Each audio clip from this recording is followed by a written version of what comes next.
कैसे हैं आप सब?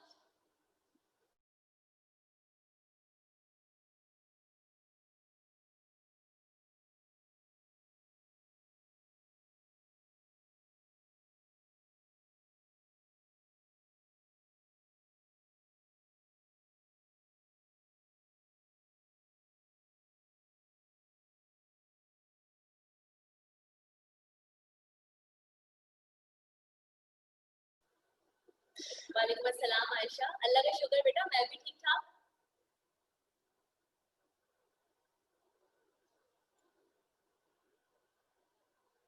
अच्छा जी, 1-2 मिनट जरा रुक जाएं, ये बच्चे जरा पूरे हो जाएं स्टूडेंट्स, तो फिर हम स्टार्ट करते हैं। सही है? वालेकुम अस्सलाम मुस्कान, वालेकुम अस्सलाम हुआ। आप लोग कैसे हैं?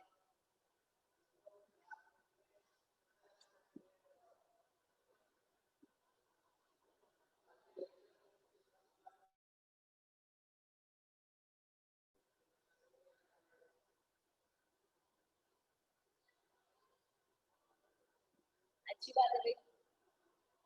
आप लोगों ने अल्लाह का शुक्र हुआ, मैं भी बिल्कुल ठीक ठाक। अच्छा, तो आप लोगों को याद होगा बेटा, लास्ट क्लास में मैंने आप लोगों से कहा था कि माइक्रोस्कोप का जो टॉपिक है वो आप लोग पढ़कर आइएगा। मैं टेस्ट लूंगी आप लोगों से, कहा था मैंने। तो मैंने एमसीक्यू बेस नहीं बनाया है, बट मैं जनरल क्वेश्चंस करूंगी आपसे और आप लोग मुझे चैट में आंसर दीजिएगा। सही है? एमसीक्यू बेस नहीं बनाया, डिस्कशन है, बेसिकली डिस्कशन बेस्ड टेस्ट है। चलिए जी, तो सबसे पहले तो आप मुझे ये बताएं, वो कौन से 3 साइंसदान थे जिन्होंने सेल थ्योरी पेश की? उनके नाम बता। सब आंसर देंगे भाई। देखें कितने बच्चे हैं, 15 बच्चे हो गए। देखिए सारे पार्टिसिपेंट्स हो गए। मुझे 15 के 15 बच्चों से आंसर चाहिए।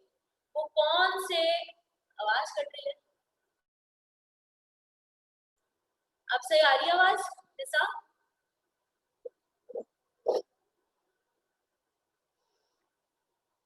तो मेरा क्वेश्चन ये है कि वो कौन से 3 साइंसदान हैं, साइंटिस्ट हैं, जिन्होंने सेल थ्योरी पेश की?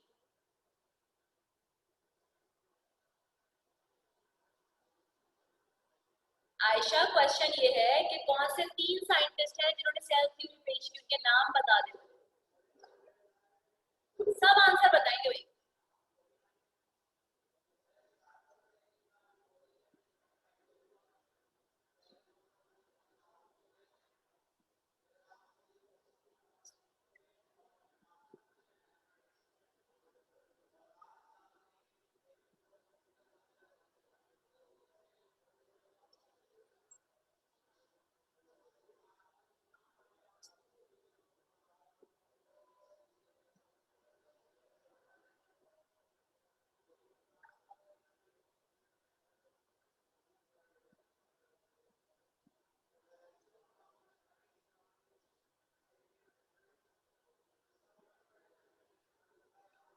Exactly exactly. 3 साइंसदान थे भाई। शुरू शील्डन एंड शॉन ने किया था, लेकिन उनका जो थर्ड पॉइंट था वो रिजेक्ट कर दिया था डॉल साहब ने, और फिर अपना एक पॉइंट पेश किया था, तो ये भी हिस्सेदार बन गए सेल। बस 1 मिनट रुक जाए बेटा, अजान हो रही है, फिर हम कंटिन्यू करते हैं।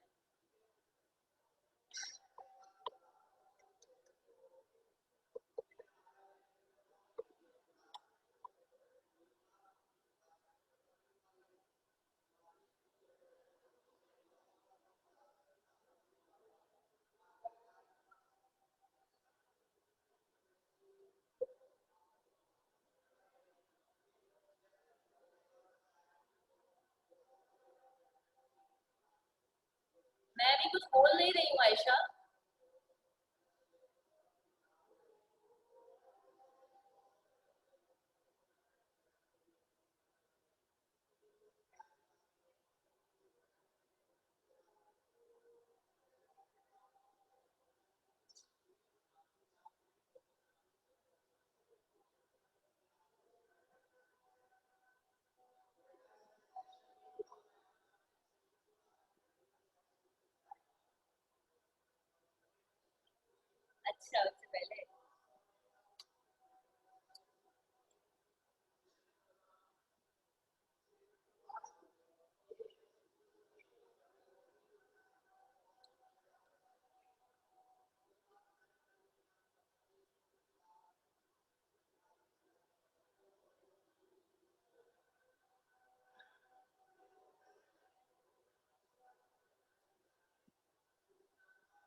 आयशा, अब आवाज आपको सही आ रही है बेटा?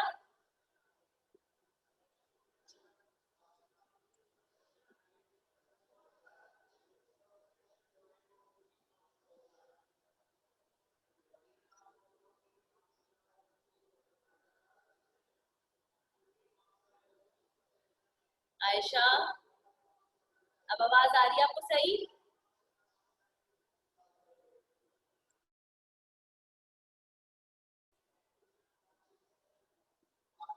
ओके, चलिए भाई, next question is what is resolution? Define resolution.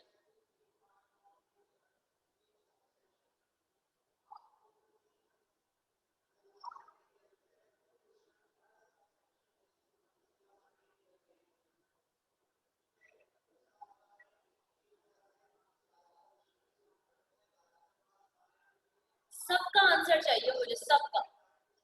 17 बच्चे हो गए ना, सबका आंसर चाहिए।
एग्जैक्टली, एक्सीलेंट आंसर भाई।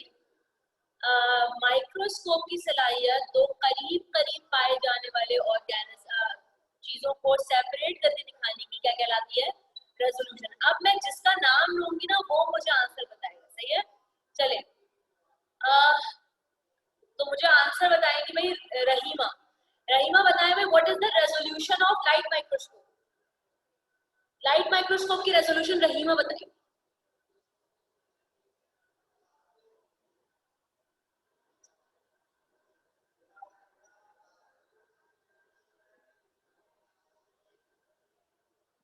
रहीमा, आपने यूनिट नहीं बताया। अगर आपने यूनिट नहीं बताया ना तो समझ लिया आपका आंसर गलत हो गया।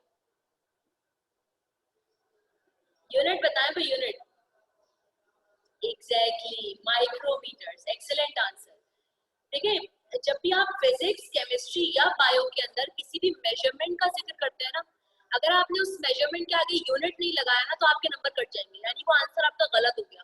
अब मैं इस पॉइंट टू को क्या समझू? मैं पॉइंट टू सेंटीमीटर्स भी समझ सकती हूँ, मैं पॉइंट टू मीटर्स भी समझ सकती हूँ, पॉइंट टू किलोमीटर्स भी समझ सकती हूँ, मेगामीटर्स, माइक्रोमीटर्स, मिलीमीटर्स, नैनोमीटर्स, कितने सारे मीटर्स हैं। तो इसलिए जो यूनिट है ना किसी भी चीज का, वो यूज करना आपके लिए बहुत जरूरी है, अदरवाइज आपका पूरा आंसर गलत हो जाएगा, सही है? चलिए, मेरा नेक्स्ट क्वेश्चन है सानिया से। सानिया, आप बताएं what is the magnification power of electron microscope? Magnification power of electron microscope.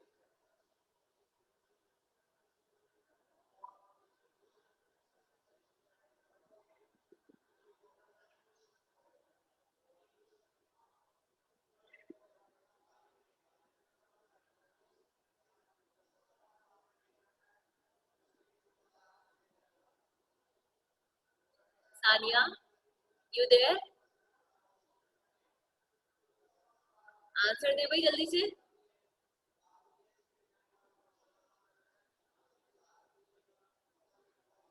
अरे आयशा, आपने क्यों दे दिया?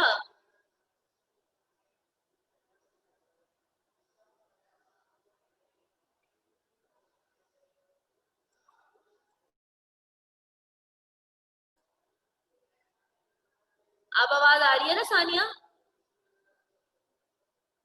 सानिया से पूछा था आयशा।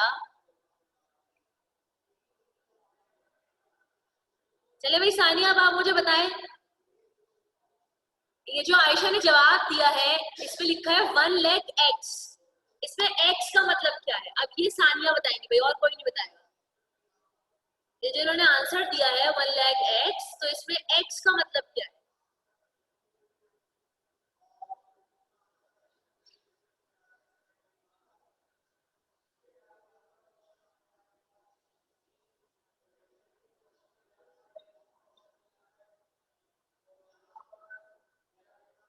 अच्छा, आप लोगों के पास नहीं आया आंसर अलीना?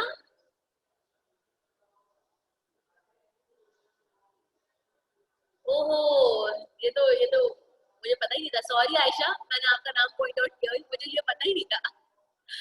अच्छा भाई, देखे सानिया ने पढ़ा नहीं है ये लास्ट क्लास का, ये जवाब नहीं दे रही है। बताएं भाई, जहरा आप बताएं, पूरी बताएं। इलेक्ट्रॉन माइक्रोस्कोप की मैग्निफिकेशन भी बता दें जहरा आपने, और इसके अलावा एक्स का मतलब भी बता दें। आयशा आपने बिल्कुल सही जवाब दिया था भाई, एक्सीलेंट आंसर है।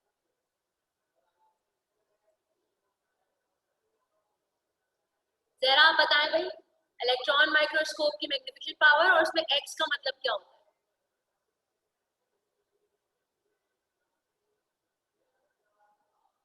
Exactly, x means time.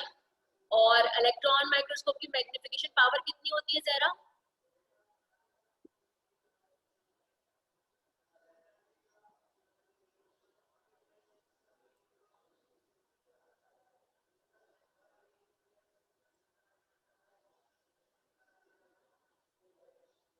इतना टाइम ना लगाएं।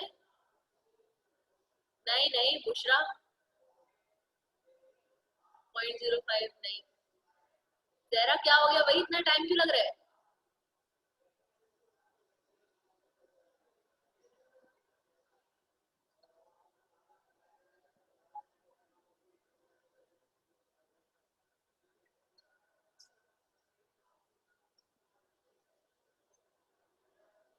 नहीं याद आ रहा ना, पढ़ा ही नहीं है तो कैसे याद आएगा जहरा? 1 लाख टाइम्स होती है। निशा से सबर ना हुआ, और निशा के सबर का पैमाना लबरेज हुआ, और मुस्कान का भी, दोनों ने जवाब दिया। बहरहाल एक्सीलेंट आंसर भाई, आप लोगों ने सही जवाब दिया है। 1 लाख टाइम्स मैग्निफिकेशन पावर होती है इलेक्ट्रॉन माइक्रोस्कोप। अच्छा, अब मुझे ये कोई न्यू स्टूडेंट है, मैंने कभी इनका जवाब नहीं सुना भाई। तरूबा खान नाम है आपका?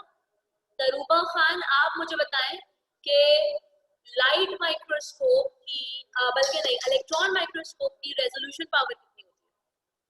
तरूबा खान,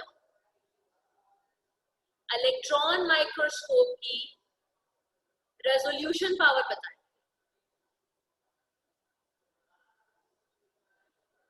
पहली क्लास है आपकी? अच्छा चले, सही है। अच्छा, तो फिर मुझे बताएं भाई, ईमान शाहिद, ईमान शाहिद, आप बताएं भाई, इलेक्ट्रॉन माइक्रोस्कोप की रेजोल्यूशन पावर। रहीमा आपने बिल्कुल सही जवाब दिया, एक्सीलेंट आंसर। और ईमान आपने भी बिल्कुल सही जवाब दिया, एक्सीलेंट आंसर। 0.2 nanometre, exactly. भाई ये हमारा यहाँ पर छोटा सा एक टेस्ट था, मैं डिस्कशन की तरह से लेना चाह रही थी, ऑब्वियसली ऑनलाइन प्रॉपर टेस्ट तो हो नहीं सकते। तो अब हम स्टार्ट करते हैं बेटा अपना next topic, which is the cell. अब सेल को स्टार्ट करने से पहले, बल्कि कर ही लेते हैं, फिर बाद में बताऊंगी मैं आपको। तो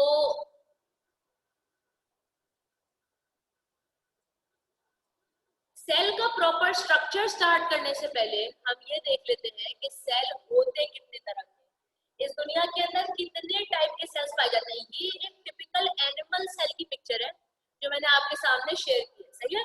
तो अभी हम डिस्कस कर लेते हैं पहले कि सेल्स इस दुनिया में कितने टाइप्स के पाए जाते हैं, फिर उसके बाद हम सेल के स्ट्रक्चर पे आएंगे। तो बेटा इस दुनिया में दो तरह के सेल्स होते हैं, prokaryotic cells and eukaryotic cells, ठीक है? जल्दी जल्दी देख लेते हैं भाई ये क्या होते हैं। सबसे पहले हम बात कर लेते हैं प्रोकैरियोटिक सेल्स की। ऐसे सेल्स जिनके अंदर न्यूक्लियर मेम्ब्रेन मौजूद नहीं होती, यानी उनके अंदर कंप्लीट न्यूक्लियस मौजूद नहीं होता, ऐसे सेल्स क्या कहलाते हैं? Prokaryotic cells. देखिए प्रो का मतलब क्या होता है? Initial sales. वो सेल्स जिनके जो शुरू में आए, जो सबसे शुरू के सेल्स थे, जो सबसे पहले ऑर्गेनिज्म इस दुनिया में आए, उनके अंदर न्यूक्लियस प्रॉपर्ली मौजूद नहीं था। कैरियन का मतलब क्या होता है? न्यूक्लियस। सही है? कैरियन का मतलब क्या है? न्यूक्लियस। तो ऐसे सेल्स जो बहुत शुरू में आए, ऐसे ऑर्गेनिज्म, उनके अंदर प्रॉपर न्यूक्लियस मौजूद नहीं था। ऐसे सेल्स क्या कहलाते हैं भाई? प्रोकैरियोटिक सेल्स कहलाते हैं। और यू का मतलब क्या होता है? यहाँ बाद में देखिए, यूकैरियोटिक। यू का मतलब होता है ट्रू, सच्चे सेल्स, ट्रू सेल्स। तो ऐसे सेल्स जिनके अंदर प्रॉपर ट्रू कंप्लीट न्यूक्लियस मौजूद था, ऐसे सेल्स क्या कहलाते हैं बेटा? यूकैरियोटिक सेल्स कहलाते हैं। Is it clear to all of you? कोई प्रॉब्लम तो नहीं है भाई किसी को?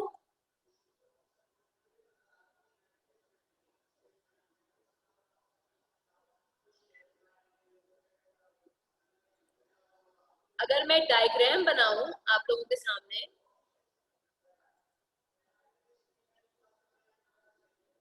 एग्जैक्टली आयशा अभी तक जितना पढ़ा है ना, वो सब 9 वाला ही चल रहा है आप लोगों का। मेरे ख्याल में इस चैप्टर में कुछ ज्यादातर चीजें जो है वो 9 वाली है, बट वो चीजें थोड़ी डिटेल के साथ है, यानी डिटेल ज्यादा है उसमें। और कुछ चीजें इसके अंदर न्यू है, आगे जाकर आएंगी, जो ऑर्गेनल्स आपने पहले नहीं पढ़े वो आएंगे। अच्छा, अब देखिए भाई, ये एक सेल है, मैं डायग्रामेटिक आपके सामने प्रेजेंटेशन शो कर रही हूँ, प्रोकैरियोटिक सेल और यूकैरियोटिक सेल। ये हमारे पास दो सेल्स है।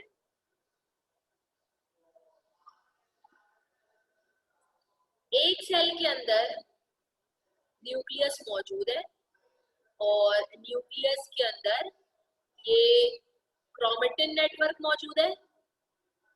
सही भाई? और ये हमारे पास आ गया छोटा सा न्यूक्लियोलस, यानी ट्रू न्यूक्लियस हमारे पास मौजूद है।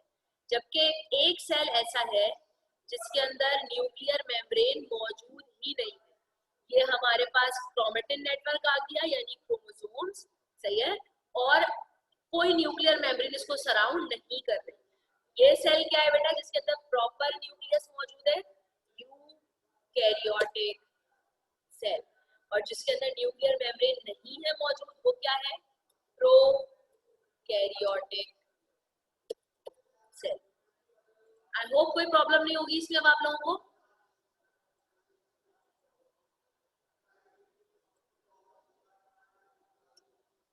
ओके, नेक्स्ट पॉइंट देख लेते हैं भाई।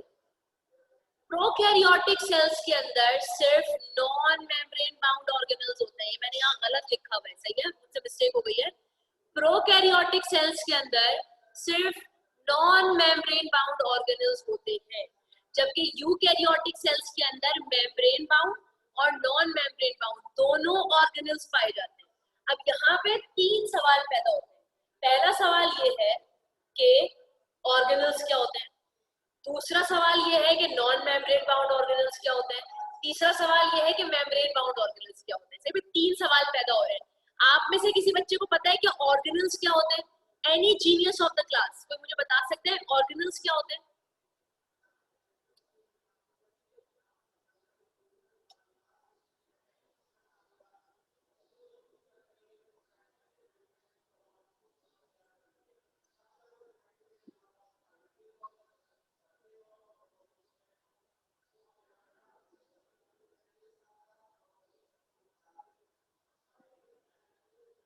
हाँ भाई, एनीवन।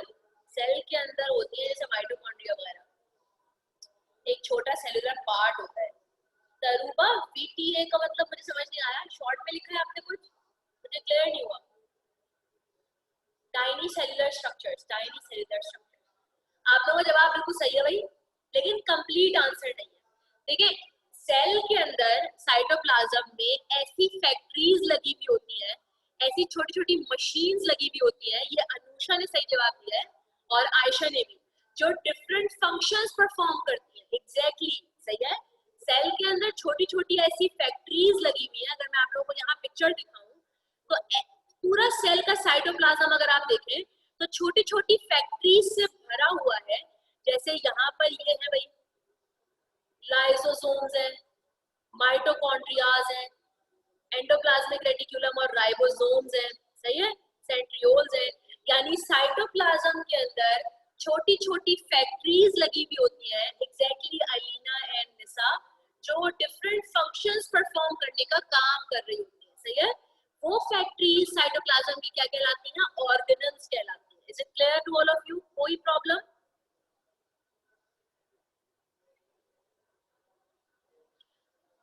ओके, अब हम देख लेते हैं कि मेम्ब्रेन बाउंड और नॉन मेम्ब्रेन बाउंड ऑर्गेनल्स क्या होते हैं। अब ये एक ऑर्गेनल है, मैं यहाँ पे एक ऑर्गेनल बना रही हूँ भाई, ये एक ऑर्गेनल है, यहाँ पे ये दूसरा ऑर्गेनल है।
अच्छा जी, तो एग्जैक्टली अलीना, एक्सीलेंट आंसर। अब देखिए भाई, यहाँ पे दो तरह के मैंने ऑर्गेनल्स बनाए हैं। ये पहला ऑर्गेनल अगर आप देखें तो ये लिपिड की चिकनाई की दो लेयर्स से सराउंड हुआ हुआ है। दिस इज द ऑर्गेनल, जो मैंने येलो येलो बनाया है ना, ये हमारे पास क्या है? ऑर्गेनल है, सही है। तो ऐसा ऑर्गेनल जो लिपिड की दो लेयर्स से सराउंड हुआ हुआ है, ऐसा ऑर्गेनल क्या कहलाता है बेटा? मेम्ब्रेन बाउंड ऑर्गेनल, सही है। This one is membrane bound organelle which is surrounded by चिकनाई की दो layers, which is surrounded by lipid bilayer। bi का मतलब क्या होता है? दो। जो चिकनाई की दो लेयर्स से सराउंड हुआ हुआ है, ऐसा ऑर्गेनल कहलाता है मेम्ब्रेन बाउंड ऑर्गेनल, सही है। अब दूसरे ऑर्गेनल को अगर आप देखें तो इसपे चिकनाई की कोई लेयर मौजूद नहीं है, कोई लिपिड बाइलेयर इसके ऊपर मौजूद नहीं है। ऐसा ऑर्गेनल क्या कहलाता है बेटा? नॉन मेम्ब्रेन बाउंड ऑर्गेनल, ठीक है भाई, जिसपे कोई लिपिड बाइलेयर मौजूद नहीं है। किसी को कोई मसला ही समझने में?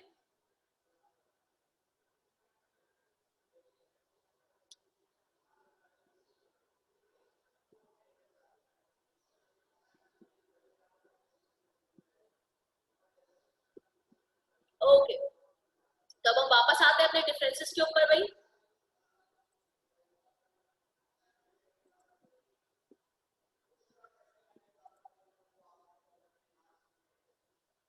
तो हमने ये बोला कि प्रोकैरियोटिक सेल क्योंकि शुरू शुरू में आए थे, तो इनके अंदर सिर्फ और सिर्फ नॉन मेम्ब्रेन बाउंड ऑर्गेनल्स पाए जाते हैं। क्योंकि नॉन मेम्ब्रेन बाउंड सबसे पहले बने थे ऑर्गेनल्स, सबसे सिंपल होते हैं, सबसे छोटे होते हैं, उनके ऊपर कोई चिकनाई की लेयर नहीं होती है, सही है। तो वो सबसे पहले पाए गए प्रोकैरियोटिक सेल्स के अंदर। यूकैरियोट्स क्योंकि एडवांस्ड ऑर्गेनिजम्स हैं, नए ऑर्गेनिजम्स हैं, तो इनके अंदर मेम्ब्रेन बाउंड ऑर्गेनल्स भी पाए जाते हैं और नॉन मेम्ब्रेन बाउंड भी पाए जाते हैं, सही है। आई होप आप लोगों को ये पॉइंट अच्छे से क्लियर हो गया होगा। नेक्स्ट पॉइंट की तरफ चलते हैं भाई। प्रोकैरियोट्स के अंदर अब राइबोसोम अगेन एक ऑर्गेनल होता है। प्रोकैरियोट्स के अंदर राइबोसोम कैसे होते हैं? छोटे छोटे होते हैं। और दूसरा पॉइंट देखिए नीचे, वो साइटोप्लाज्म के अंदर फैले हुए होते हैं। जबकि यूकैरियोटिक सेल्स के अंदर राइबोसोम बड़े साइज के होते हैं, वो साइटोप्लाज्म में भी फैले हुए होते हैं और एंडोप्लाज्मिक रेटिकुलम पे अटैच्ड भी होते हैं, सही है। मेरा क्वेश्चन आप लोगों से ये है, प्रोकैरियोटिक सेल्स के अंदर राइबोसोम एंडोप्लाज्मिक रेटिकुलम पे अटैच क्यों नहीं होते? वो सिर्फ और सिर्फ साइटोप्लाज्म में फैले हुए क्यों होते हैं? एंडोप्लाज्मिक रेटिकुलम पे अटैच क्यों नहीं होते?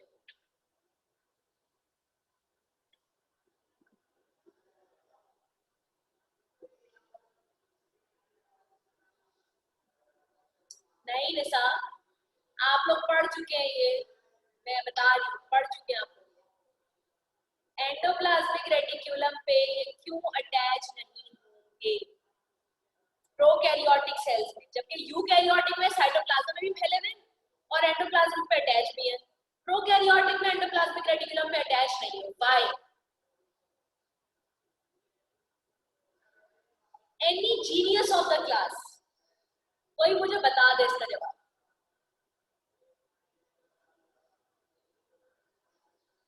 उमा क्यों नहीं है इनके पास? अब ये सिर्फ उमा देंगी जवाब, उमा प्राइवेट में क्यों नहीं है भाई?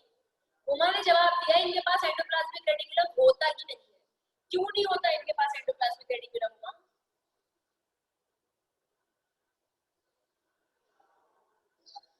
नहीं, आयशा करीब करीब है आप लोग, करीब करीब है। उमा क्यों नहीं होता इनके अंदर एंडोप्लाज्मिक रेटिकुलम?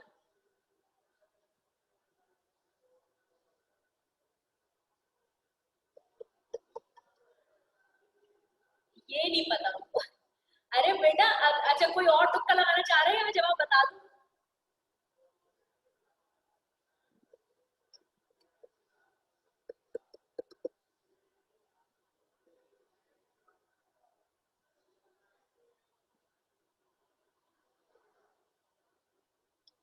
अरे प्रोकैरियोटिक है तो रहीमा, आयशा भाई ऊपर ही पड़ा है अभी, अकल मत लो।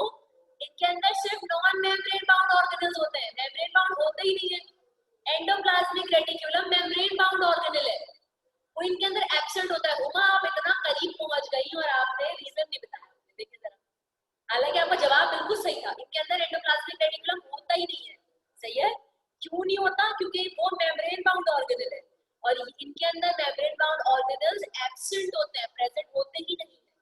तो इसलिए इनके अंदर राइबोसोम सिर्फ साइटोप्लाज्म में फैले हुए मिलेंगे आपको, आपको एंडोप्लाज्मिक रेटिकुलम पे अटैच्ड नहीं मिलेंगे। सही है, सबको समझ में आ गया भाई?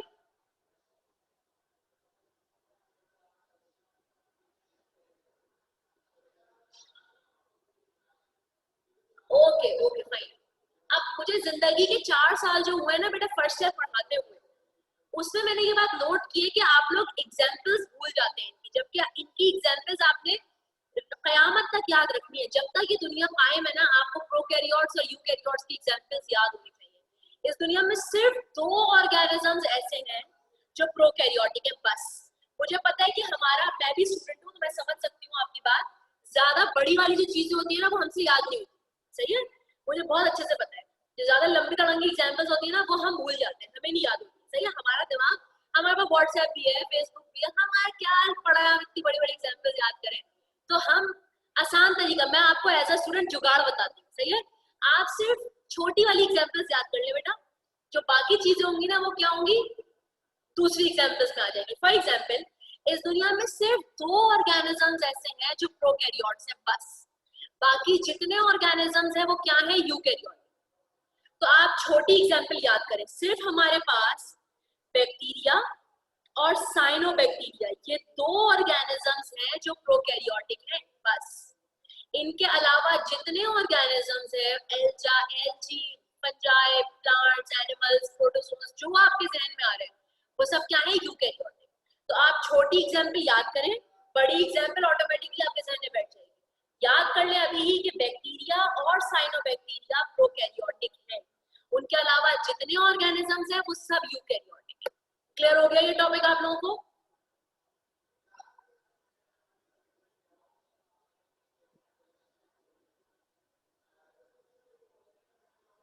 ओके, अब हम स्टार्ट कर रहे हैं बेटा प्रॉपर सेल।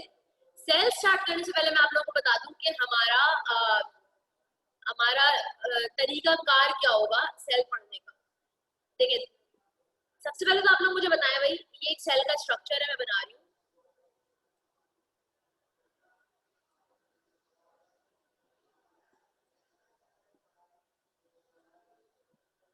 अच्छा जी, जो आउटर मोस्ट लेयर होती है सेल की वो क्या कहलाती है?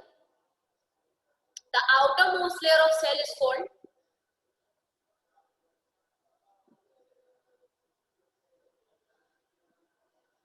आप में से कुछ बच्चे ना प्राइवेट पे हुए हैं, जैसे आयशा खुर्रम है और दूसरी आयशा है जिन्होंने पहले आंसर दिया था।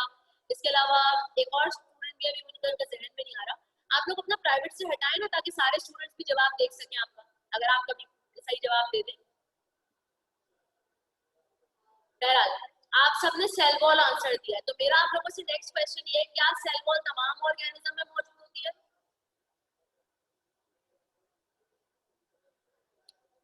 तो अभी तो हम एक जनरल, आप लोगों ने नहीं होती, तो इसका मतलब अभी तो हम एक जनरल सेल का स्ट्रक्चर डिस्कस कर रहे हैं ना बेटा। तो जनरल जो हम सेल का स्ट्रक्चर डिस्कस कर रहे हैं उसमें बताया भाई आउटर मोस्ट लेयर कौन सी होगी? सेल वॉल तो सिर्फ प्लांट्स में होती है, अभी हम जनरली बात कर रहे हैं, तो आउटर मोस्ट लेयर कौन सी होगी बेटा? Exactly, cell membrane. ये हमारे पास आ गई सेल मेम्ब्रेन। सेल मेम्ब्रेन के अंदर वाला हिस्सा क्या कहलाता है? कोई जीनियस ऑफ द क्लास मुझे ये बता दे, मुझे आज तक कभी किसी स्टूडेंट से इसका सही जवाब नहीं मिला। Any genius of the class, cell के अंदर का पोर्शन क्या कहलाता है? जोहा और हुमा, अगर ये इतना आसान होता निसा जहरा, तो मैं जीनियस ऑफ द क्लास क्यों बोलूं? सेल के अंदर वाला हिस्सा क्या कहलाता है? एनी चीता of the class, any champion.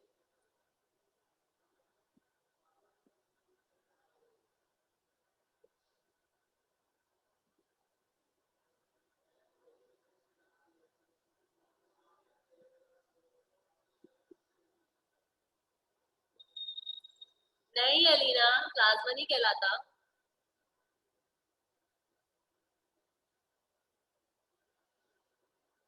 हार मानी भाई, हार मानी। नहीं बेटा बिस्मा, मैं कॉम्पोजिशन नहीं पूछ रही, मैं नाम पूछ रही हूँ कि सेल के अंदर जितना भी कुछ है वो क्या कहलाता है। हार मानी भाई आप लोगों ने? नहीं बुशरा, सेल मेम्ब्रेन फ्लूइड नहीं कहलाता। नहीं सानिया, न्यूक्लियस भी नहीं कहलाता।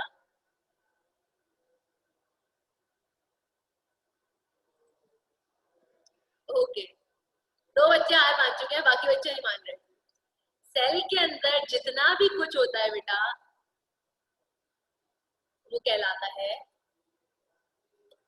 Protoplasm. Cell membrane is the outermost layer, और उसके अंदर जितना भी कुछ है ना, चाहे साइटोप्लाज्म हो चाहे न्यूक्लियस हो, जितना भी कुछ हो वो क्या कहलाता है? प्रोटोप्लाज्म कहलाता है। ये बात याद रहेगी आइंदा सबको। कोई मुझे साइटोप्लाज्म नहीं बोलेगा, कोई मुझे न्यूक्लियस नहीं बोलेगा। एक मुझे पता था आप लोगों को पता होगी ये बात, 9 में पढ़ चुके होंगे, बट कोई बात है ना, एंड टाइम पे याद जिसको आ जाए। बहरहाल तो सेल के अंदर जितना भी कुछ है वो क्या कहलाता है? प्रोटोप्लाज्म। अब प्रोटोप्लाज्म फर्दर डिवाइडेड है किसके अंदर बेटा? दो पार्ट्स के अंदर, सही है। जो बाहर वाला पार्ट है ना, जो फ्लूइड से बना हुआ होता है, वो क्या कहलाता है? साइटोप्लाज्म। और अंदर वाला जो पार्ट होता है, बीच में एक सेंटर में एक बॉडी मौजूद है गोल सी, वो क्या कहलाती है? न्यूक्लियस कहलाती है, सही है। तो ये प्रोटोप्लाज्म के पार्ट है दोनों। सेल मेम्ब्रेन के अंदर जितना भी कुछ है वो प्रोटोप्लाज्म है। प्रोटोप्लाज्म फर्दर डिवाइडेड है दो पार्ट्स के अंदर, जो बाहर वाला पानी वाला पार्ट है वो क्या है? साइटोप्लाज्म। और जो अंदर गोल सी बॉडी मौजूद है वो क्या है? न्यूक्लियस। याद रहेगी ये बात सबको?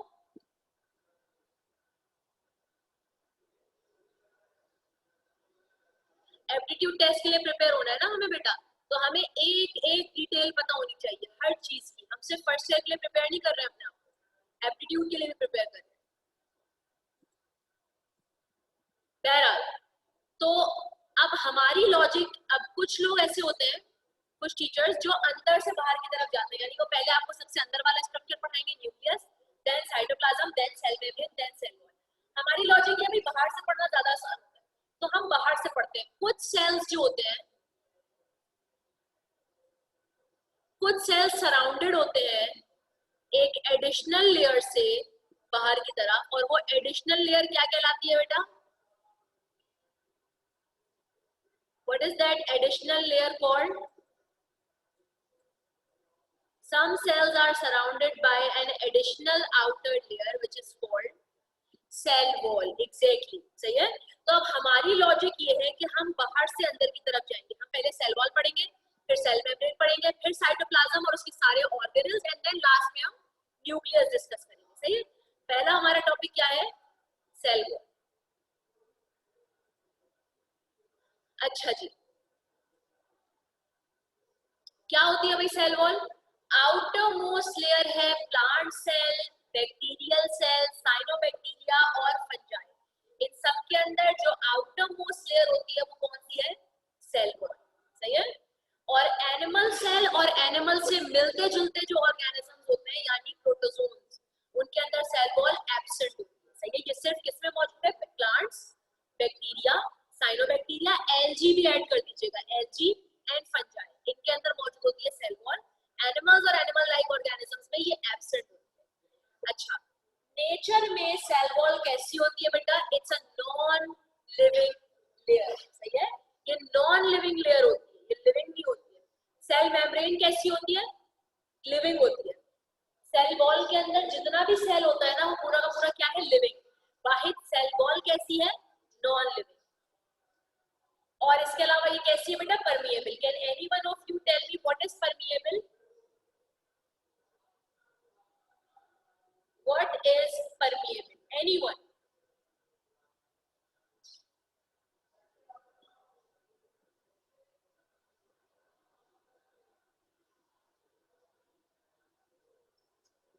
What does permeable mean? Membrane तो होती है बेटा निशा, लेकिन सेमी परमिएबल में मेम्ब्रेन होती है, नॉन इम्परमिएबल भी मेम्ब्रेन होती है। तो इनके अलग अलग डेफिनेशंस है ना मेम्ब्रेन की। Allow entrance into the cell, transfer हो सकता है इनसाइड आउटसाइड मटेरियल का। हुमा से और बाकी जो बच्चे मुझे जवाब दे रहे हैं सबसे मेरा सवाल है कि कितने मटेरियल्स ट्रांसफर हो सकते हैं? क्या सारे के सारे मटेरियल्स ट्रांसफर हो सकते हैं या कुछ नहीं होंगे और कुछ हो जाएंगे परमिएबल से?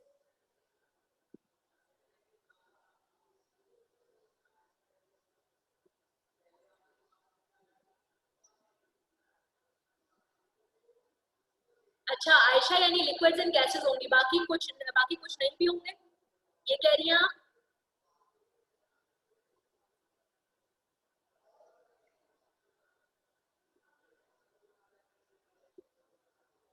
अच्छा, अगर नीड होगी तभी होगा वरना नहीं हो सकता।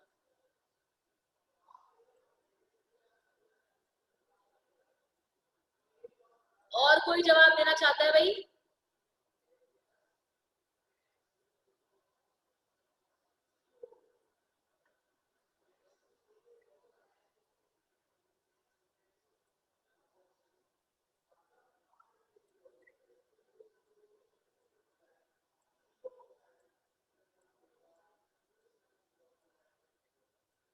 आप सुने भाई, एक ऐसी मेम्ब्रेन जो अपने अंदर से तमाम पार्टिकल्स को गुजरने दे, किसी भी पार्टिकल को रोक ना सके या रोके नहीं, ऐसी मेम्ब्रेन क्या कहलाती है? परमिएबल कहलाती है। ये हर चीज को गुजरने देती है, जो चीज इसके पास आएगी वो इसको गुजरने देगी। अलीना आपका आंसर क्या था बेटा? सॉरी मैंने देखा नहीं।